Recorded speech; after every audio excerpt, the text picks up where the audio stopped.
அப்போ ராஜ தர்மம். இப்போ ராமனை சொல்லுவாங்க, ராமன்லாம் என்ன ஆளு சார், கட்டின மனைவியே காட்டுக்கு அனுப்பித்து விட்டார், யாரோ ஒருத்தர் சொன்னாங்க அப்படின்றதுக்காண்டி காட்டுக்கு. உங்களுக்கு தெரியும் ராமாயணத்தில் ராமரை பல இடத்துல சொன்னாங்க, ராமா நீங்கள் கடவுளுடைய அவதாரம். ஆனால் கடைசி வரைக்கும் ராமன் சொன்னது அதெல்லாம் எனக்கு தெரியாது, நான் தசரதனோட பையன், அவ்வளோதான். சரி, சுதர்மாவுக்கு இன்னொரு கேரக்டர் பார்க்கலாம். சரி சார், சீதையாவது ராமன் கணவன் போயிட்டானேன்னு போனான், லக்ஷ்மணன் ஏன் சார் போகணும்? லக்ஷ்மணன் ஏன் போகணும்? லக்ஷ்மணன் போகணுன்றது வற்புறுத்தினது யாரு? அவருடைய தாய். அண்ணன் போகிறான், அண்ணனுக்கு அடுத்த 14 வருஷம் அண்ணனுக்கு சேவை செய்கிறதுக்கு மட்டும்தான் அவனுடைய வேலை. ராமாயணத்தில் உங்களுக்கு தெரியாது, ராவனுடைய ஒரு பையன் இருக்கிறான், அவனை கொல்லணும் அப்படின்னா அவன் ஒரு வரம் வாங்கிட்டு வந்திருக்க. யார் 14 வருஷம் தூங்கலையோ அவன் மட்டும்தான் என்னை கொல்ல முடியும். யாரு?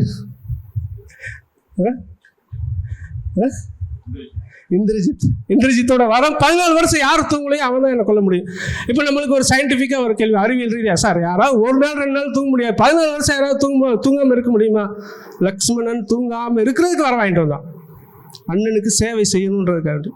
அதனால தான் இந்திரஜித்தை கொல்ல முடிஞ்சது. இது சயின்டிஃபிக்காக நம்ம யோக இதில் ஆராயலாம் அப்புறம். ஆனால் லக்ஷ்மணன் ஏன் போகணும்? என்னுடைய சுதர்மா என் அண்ணனுக்கு சேவை செய்யணும், அன்னைக்கு சேவை செய்யணும், அதனால காட்டுக்கு போகலாம். சரி, இதெல்லாம் விடுங்க, லக்ஷ்மணன் கூட போனேன். பரதன் மாமனார் மாமியார் வீட்டில் விருந்துக்கு போயிருப்பான். அதனால தான் யார்? மந்தாரை. அவளுடைய வரம் என்ன? அவளுக்கு தாசி யாரோட தாசியாக இருக்கணும்? மகாராணியோட தாசியாக இருக்கணுன்ற ஆசையினால யாருக்கு?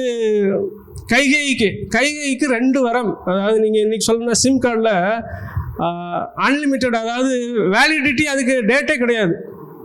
அது என்ன சொல்கிறது, லைஃப் டைம் வேலிடிட்டி. ஒரு 2 வரம் யார்கிட்ட இருக்குன்னா கைகிட்ட இருக்கும். ஏன் அப்படின்னா ஒரு போரில் கைகைக்கு 2 வரம் கொடுத்துருப்பார். இப்போ கைகை சொல்கிறது எனக்கு எதுக்கு வரம், அதான் நீங்கள் இருக்கீங்களே, அந்த வரம் அப்படி ஒன்று இருக்குன்றதை கைகையே மறந்துருப்பா. ஆனால் யார் ஞாபகம் வச்சுருப்பா? குந்திக்கு ஞாபகம் இருக்கும். ஒன்ட்டு ஒரு லைஃப் வேலிடிட்டி சிம் கார்டு இருக்குது, அதை ஆக்டிவேட் பண்ணு. அப்படித்தான் அந்த கைகைக்கு ஞாபகம் வரும். நம்மக்கிட்ட இப்படி ஒரு 2 வரம் இருக்கா? அதில் ஒரு வரம் என்ன அப்படின்னா உங்களுக்கு தெரியும், 14 வருஷம் ராமன். அது ஏன் சார் 14 வருஷம் அப்படின்னா, 14 வருஷம் இருந்தால் அப்படி ஒரு பிரஜை இந்த சமுதாயத்தில் இருந்தது மக்கள் மறந்துடுவாங்க, அதனால 14 வருஷம் காட்டுக்கு போகணும். 2வது வரம் என்ன? என்னுடைய மகன் பரதன் நாடாள வேண்டும். சரி, அப்படியே நிறைவேறிடுச்சு. ஆனால் பரதன் வந்ததுக்கப்புறம் பரதன் சபிக்கிறது யார் தெரியுமா? நான் தாயை பற்றி சொல்லியிருப்பேன், ஆனால் பரதன் சபிக்கிறது யாரை தெரியுமா? தன்னுடைய தாயை தான். நீ எப்பேற்பட்ட தாய், ஒரு அநீதி இழைச்சிட்ட, ராஜ்யத்தை ஏற்க மாட்டான், காட்டுக்கு போயிடுவான். சரி, ராமன் லக்ஷ்மணன் சீதை காட்டுக்கு போயிடுவாங்க. இப்போ பரதன் வந்துடும். அந்த சோகத்தில் அவங்க எல்லாருக்கும் தெரியும், தாய் தந்தை கடவுள் அப்படின்றதுக்கு ஒரு ராமாயணத்தில் ஒரு கேரக்டர் இருக்குது. அந்த கேரக்டரோட பேர் ஸ்ரவணன். அவனுடைய வேலை என்ன? நீங்கள் டிவியில் பார்த்துருப்பீங்க, அம்மா அப்பாவை குருடு, அதாவது கண் தெரியாத அம்மா அப்பாவை சுமந்து சென்று அவர்கள் வாழ்க்கையில் அவங்களுக்கு சேவை செய்கிறது மட்டும்தான் அவனுடைய. இதுதான் ஒரு மகன் செய்யக்கூடிய தர்மம், மிகப்பெரிய தர்மம். அப்புறம் அந்த 2 தண்ணி எடுக்க போவான் சிரவணன். அப்போது தசரதனுக்கு ஒரு விசேஷமான குணம் என்ன இருக்குன்னா, எந்த விலங்கை பறவையும் ஒளியை கேட்டு அந்த திசையில் அதை கொல்லக்கூடிய ஒரு விசேஷமான ஒரு திறமை இருக்கும். சிரவணன் தண்ணி எடுக்கும்போது, அந்த குடுவையில் தண்ணி எடுக்கும்போது ஏதோ விலங்கு தண்ணி குடிக்கிறது அப்படின்னு நினச்சிட்டு சிரவன் மேலே அம்பு விட்டுருவான். சிரவணன் செத்து போயிடுவான். அதுக்கப்புறம் சிரவன் சாகும்போது, இந்த மாதிரி இந்த இடத்துல எங்கள் அம்மா அப்பா இருக்கிறாங்க, அவங்களுக்கு தண்ணி எடுக்கிறதுக்கு தான் நான் வந்தேன், இப்போ நான் இறக்க போகிறேன், எங்கள் அம்மா அப்பாவை பார்த்துக்குங்க அப்படின்னு சொல்லிட்டு இறந்துருவான். அப்போ தசரதன் அதே மாதிரி அவங்க அப்பா அம்மாவை போய் பார்க்கும்போது அவங்களுக்கு தெரியாது, யாரோ புதுசாக ஒருத்தர் வந்திருக்கிறாங்க அப்படின்னு சொல்லும் போது தசரதன் தன்னை அறிமுகப்படுத்திக்குவான். அறிமுகப்படுத்திட்ட சோகத்தோடு இந்த மாதிரி விபரீதம் நடந்துட்டது அப்படின்னு சொல்லும் போது தான் பாருங்கள் எவ்வளவு உண்மை இருந்தது அப்படின்னா, தன்னுடைய மகனை அவரே கொண்டுட்டு இந்த மாதிரி நடந்துருச்சுன்னு அவங்க அப்பா அம்மாக்கிட்டே சொல்லக்கூடிய அந்த உண்மை இருக்கு. அதுதான் பண்பாடு. அதுக்கப்புறம் அவங்க 2 பேரும் ஒரு சாவு விடுவாங்க. எப்படி நாங்கள் மகன் இல்லாமல் துடிதுடிக்கிறோமோ அதே மாதிரி கடைசி காலத்தில் நீ மகன் இல்லாமல் துடிதுடித்து இறந்து விடுவாய். அதே மாதிரி தான் ராமன் காட்டுக்கு அப்புறம் போனதுக்கப்புறம் இறந்துருவாங்க. தசரதன் இறந்துருவார். இப்போ இங்கே சிம் கார்டோட வேலிடிட்டி முடிஞ்சது அப்படின்னு யார் சொல்கிறா? கைகேயி சொல்கிறா. பரதன் ஆட்சி ஏற்றுக்க மாட்டான் அப்படின்னு சொன்ன உடனே இப்போ ராமன்கிட்ட போய் வைக்கிற வாதம் என்னன்னா, நான் எந்த வரத்தை யாருக்காக கேட்டனோ அவன் ஆட்சியை ஏற்றுக்கல, அதனால இப்போ யாருக்காக வரம் கொடுத்தோமோ அவரே இப்போ உயிரோட இல்லை, அப்போ ராஜ்யத்தை ஏற்றுக்கோ அப்படின்னு சொல்லும் போது, ஸ்வதர்மா என்னுடைய தர்மம், அப்பா கொடுத்த வாக்கு, அவர் இறந்துட்டாலும் அந்த வாக்கு வேலிடிட்டி உண்டு, அதனால 14 வருஷத்தை முடித்து கொண்டு தான் நான் வருவேன். அதுக்கப்புறம் தான் வேற வழி இல்லாமல் பரதன் ராமனுடைய பாதையை எடுத்துட்டு வந்து, ராமன் எப்படி காட்டில் இருக்கானோ அதே மாதிரி அயோத்தியில் பரதன் ஒரு ஊருக்கு வெளியில் குடிசை போட்டு அண்ணன் எப்படி இருக்காரோ அதே மாதிரி வாழ்வான். இதான் சுதர்மா. தன்னுடைய தனிப்பட்ட தர்மத்தை எந்த இடத்துல விடல. இதுக்கு ராமனுக்கு இன்னொரு இடத்துல சொல்கிறாங்க. ராமன் இப்போ காட்டுக்கெல்லாம் போயிட்டு சீதையை வந்து மறுபடியும் அனுப்பிச்சி விட்டாங்க. அதுக்கப்புறம் அஸ்வமேத யாகம்னு ஒரு யாகம் நடத்துவாங்க எல்லாத்துக்கும். அப்போ ராமன் அஸ்வமேத யாகம் நடத்தும் போது, அப்போ யாகம் நடத்தணும்னா மனைவியோடு இருக்கணும், அப்போ நீங்கள் இன்னொரு கல்யாணம் பண்ணிக்கணும். ராஜாவா அப்போ பல கல்யாணம் பண்ணிக்கலாம், ஏன்னா தசரதருக்கு உங்களுக்கு தெரியும் பல மனைவிகள் இருக்காங்க, அதனால் அது ஒன்றும் புதுசு இல்லை. ஆனால் ராமன் சொல்கிறாங்க, என்னோட சுதர்மம் இந்த ஜென்மத்தில் சீதை மட்டும்தான் மனைவி. அப்போ என்ன பண்ணலாம் இந்த பூஜை பண்ணுறதுக்கு? சீதை மாதிரி ஒரு சிலை வடித்து அதுக்கப்புறம் யாகம் பண்ணுறாங்க. இதுதான் சுதர்மா. எந்த இடத்துலையும் தன்னுடைய சுதர்மாவை விட்டு கொடுக்கல, தனிப்பட்ட தர்மத்தை. அவன் நினைச்சாங்க அதுவும் தர்மம் தான், பலதர மனமும் தர்மம் தான், ஏற்றுக்கிட்டப்பட்டது. ஆனால் ராமன் அதை செய்யலை. என்னோட தர்மம் சுதர்மம். இந்த இடத்துல தான் ராஜ தர்மாவுக்கும் சுதர்மாவுக்கும் ஒரு கிளாஸ் வருது. பல இடங்களில் மகாபாரதத்தில் தர்மனுக்கும் யக்ஷனுக்கும் ஒரு பல கேள்வி வினாக்கள் வருது. நீங்கள் முடிஞ்சால் படிங்க, ரொம்ப அருமையானது. வாழ்க்கையை பற்றியான விளக்கங்கள் அதில் இருக்கும். யக்ஷனும் தர்மனும் உரையாடல், அதில் பல உரையாடல் நடந்ததுக்கப்புறம் தர்மத்தை பற்றியான சூக்ஷமங்கள், தர்மத்தை பற்றியான இந்த பண்பாட்டை பற்றி தெரிஞ்சுக்கணும்னா என்ன, உபநிஷதங்கள், அது யாருக்குமே புரியாது. அப்போ அடுத்து என்ன வருது, பிரம்மசூத்திரம், அதுவும் யாருக்குமே புரியாது. அப்போ என்ன வருது, இதிகாசங்கள் வருது. ராமாயணம், புராணங்கள் வருது. புராணங்கள் தெரியும், 18 புராணங்கள்.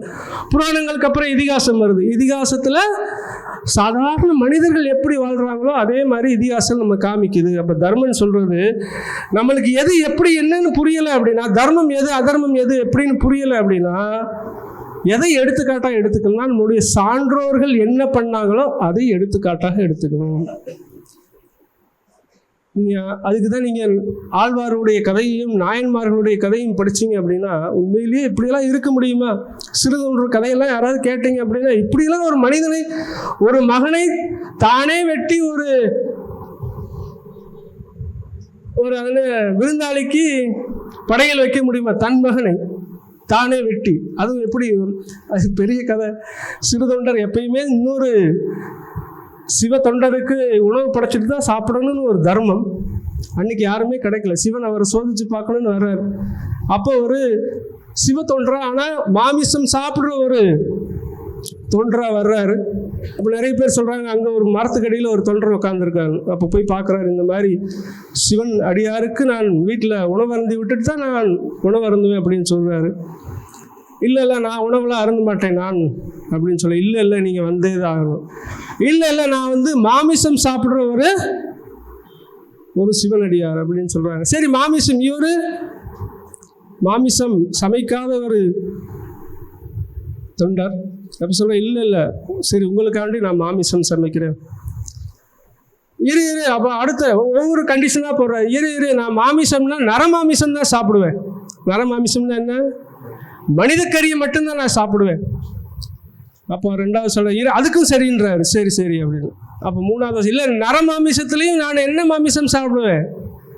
சிறு பாலகர்கள், சின்ன பிள்ளையோட மாமிசம் தான் சாப்பிடுவேன். அதையும் சரி அப்படின்னு ஒத்துக்கிறாரு. அடுத்து என்ன? இல்லை அந்த பையன் எப்படி இருக்கணும்னா அம்மா அப்பாவுக்கு ஒரே பிள்ளையா இருக்கணும், அப்பேற்பட்ட பாலகருடைய கறியைத்தான் நான் சாப்பிடுவேன்.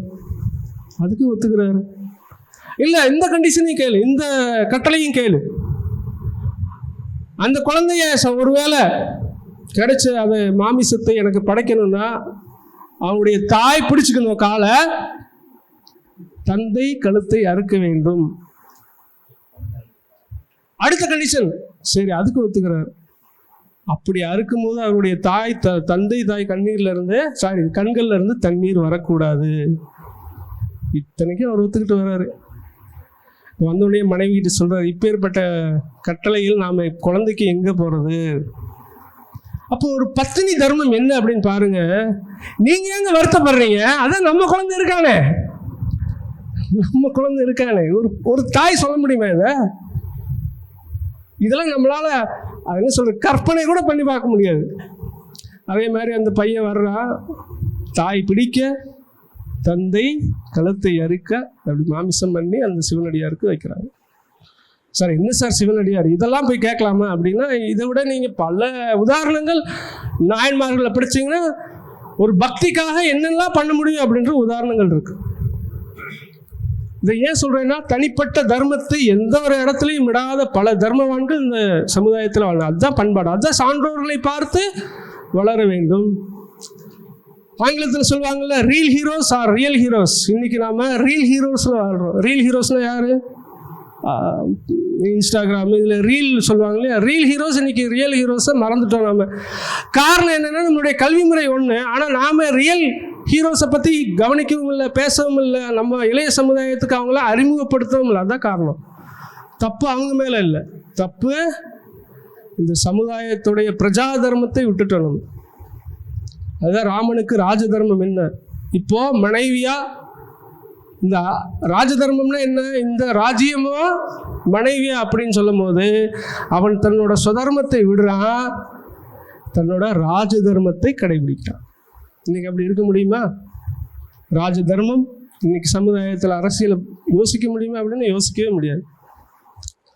இந்த மாதிரி பல வகை தர்மம் இருக்கு. சுதர்மா, பிரஜா தர்மா, பதி தர்மா, பத்னி தர்மா, சனாதன தர்மா, எல்லாத்துக்கும் காமனா இருக்கிறது.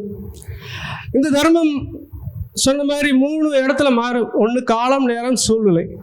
தர்மம்னு சொல்ற மாதிரி இப்போ நம்ம பாகிஸ்தான் பார்டர்ல ஒருத்தர் இருக்கான், அவனோட சுதர்மா, நான் யாரையும் கொல்ல மாட்டேன் சார், காந்தி மாதிரி எனக்கு அஹிம்சை தான் முக்கியம், இந்த தர்மம் அஹிம்சையை தான் போதிச்சிருக்கு அப்படின்னா இன்னைக்கு பாரதம் இல்லை. அப்போ பார்டர்ல உட்காந்துருக்குவேன், நம்மளுடைய எல்லையில் உட்கார்ந்துருக்கிறவனுடைய தர்மம் என்ன? இந்த தேசத்தை காப்பாற்றணும், அதனால எதிரிகளை சுட்டு கொல்லணும். அதுதான் தர்மம். கிருஷ்ணன் சொன்ன மாதிரி முதல்ல மகாபோர் யுத்தம் நடக்கும்போது நான் எல்லாத்தையும் கொன்றுவேன், ஒரே நாளில் போரை முடிச்சிருவேன் அப்படி வீர தீரமாக பேசின அர்ஜுனன் முதல் நாள் போர்க்களத்தில் வந்ததுக்கப்புறம் முதல்ல நிற்கிறவங்களை பார்த்த உடனே அம்பையும் வில்லையும் போட்டுட்டு என்னால் நான் சண்டை போட முடியாது, நான் காட்டுக்கு போய் சன்னியாசி ஆக போகிறேன்ட்டு போவான். ஏன்? முன்னாடி நிற்கிறது யாரு? யாருடைய தோள்களையும் மேனிலையும் வளர்ந்தோம்? அவருடைய தாத்தா பீஷ்மர். யார் அவனுக்கு முதல் அம்பு எடுத்து கொடுத்தது? துரோணாச்சாரியார், கிருபாச்சாரியார், துரோணாச்சாரியோட பையன் அஸ்வத்தாமன். துரியோதனன் யாரு? அல்டிமேட்லி கடைசியில் துரியோதனன் யாரு? என்னுடைய சொந்த சித்தப்பா பையன், தம்பிகள். இவங்களையெல்லாம் கொண்டு கிடைக்கிற ராஜ்யத்தில் எனக்கு என்ன சந்தோஷம் கிடைக்க போகுது? கிருஷ்ணன் சொல்றாரு, அப்பதான் இல்லை, தர்மத்தை காக்கிறதுக்காண்டி உன் முன்னாடி யார் நிற்கிறன்னு பார்க்க முடியாது, அங்க ஒன்னே ஒண்ணுதான் பார்க்கணும், தர்மமான அதர்மமா. அப்ப தர்மத்தை காப்பாற்றுறதுக்காக அதர்மியை அது யாரா இருந்தாலும் கொல்லத்தான் வேணும். இதுதான் பகவத்கீதை சொல்லுது. மாணவ தர்மம் அதுதான்.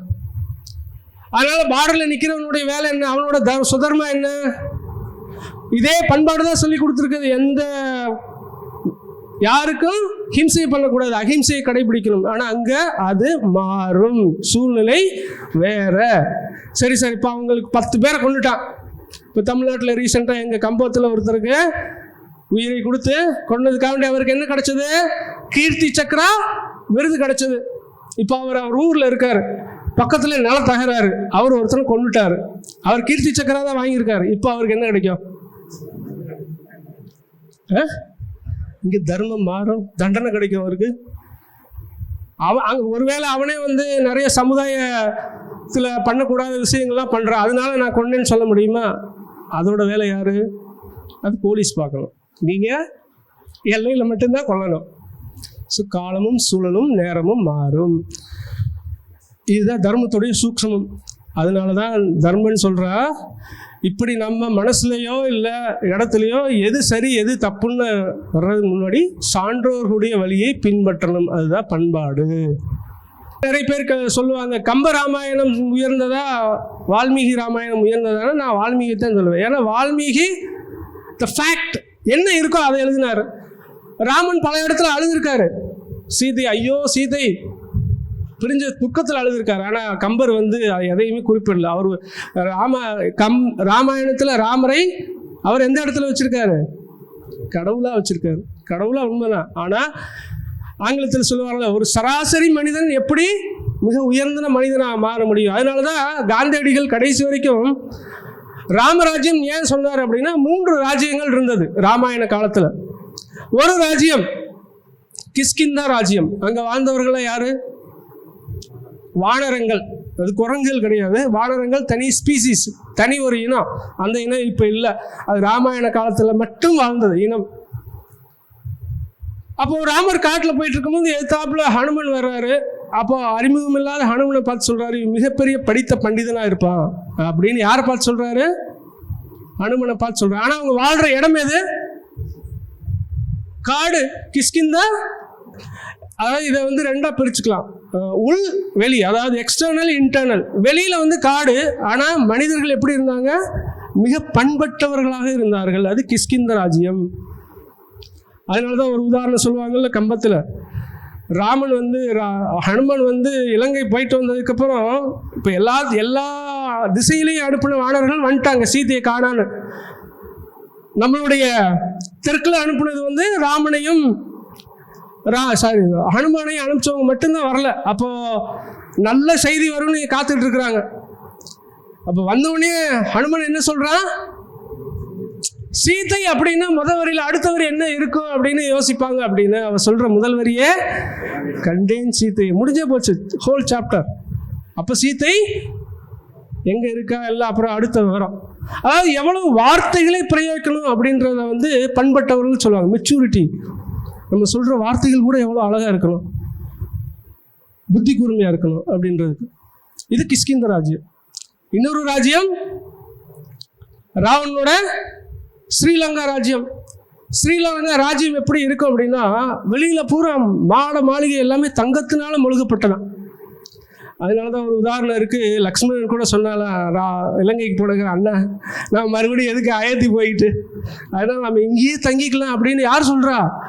லக்ஷ்மணன் சொல்றா. அதுக்கு தான் சொல்லுவாங்க ஜனனி ஜன்ம பூமி. யார் சொல்றது? ராமன் சொல்லுவான். எப்படி இருந்தாலும் நாம எந்த பூமியில பிறந்தோமோ அதுதான் ஜனனி ஜன்ம பூமி அப்படின்னு ராமன் சொல்றான். அப்போ இது ஏன் சொல்றேன் அப்படின்னா, லக்ஷ்மணனுக்கு அந்த புற தோற்றங்கள் அழகு இருக்கு இல்லையா, அவ்வளோ அழகா இருந்தது. ஆனால் அங்கே வாழ்ற ஸ்பீசிஸ் இனம் என்ன? அங்கே வாழ்ற இனம் அசுர இனம். நம்ம நிறைய இடத்துல இந்த படம்லாம் பார்த்துருப்போம். நிறைய பல்லெல்லாம் வெளியில வந்து நகமெல்லாம் வச்சு கொடூரமாக, இதெல்லாம் வந்து ஒரு மனிதனுடைய குரூரத்தை காமிக்கிறதுக்காண்டி வடிவமைக்கப்பட்டது தான் இந்த பல்லு வச்சதில்லை. ஆனால் அசுரர்களும் ரொம்ப அழகா இருப்பாங்க, சரியா? அதனால வெங்கையில் இருக்கிறவங்கெல்லாம் ரொம்ப பல்லு வச்சு இந்த சீரியலில் காமிக்கிற மாதிரி விகாரமெல்லாம் கிடையாது, ரொம்ப அழகானவர்கள். அதனால தான் ராவனுடைய தங்கச்சி இருக்கா இல்லையா, பேர் என்ன, சூர்பனகை, அழகா இருப்பாளாம். அதனால தான் சூர்பனகை சொல்லுவான், என்ன கல்யாணம் கட்டிக்க, சீதையெல்லாம் ஒரு அழகே இல்லை. சீதையை அழகு அப்படின்றது அழகுன்றதை விட சூர்பனகை அதை விட அழகா இருப்பாளாம். அது எப்படி விவரிச்சிருக்கிறாங்கன்னா, ஆனால் குணம் எப்படி இருக்கும் அப்படின்னா, அசுர குணம் கொண்டவர்கள். அப்படின்னா என்ன? அசுர குணம்னா என்ன? பண்படாதவர்கள், அடுத்தவர்களை கொல்றது தான் வேலை, தீய செய்கிறது தான் வேலை, இதெல்லாம் அசுர குணம். அது ராவண ராஜ்யம். இலங்கை ஸ்ரீலங்காவில் இருந்தது அந்த ஒரு ஸ்பீசிஸ். அடுத்த ஒரு ராஜ்யம் என்ன ராஜ்யம்னா அயோத்தியா.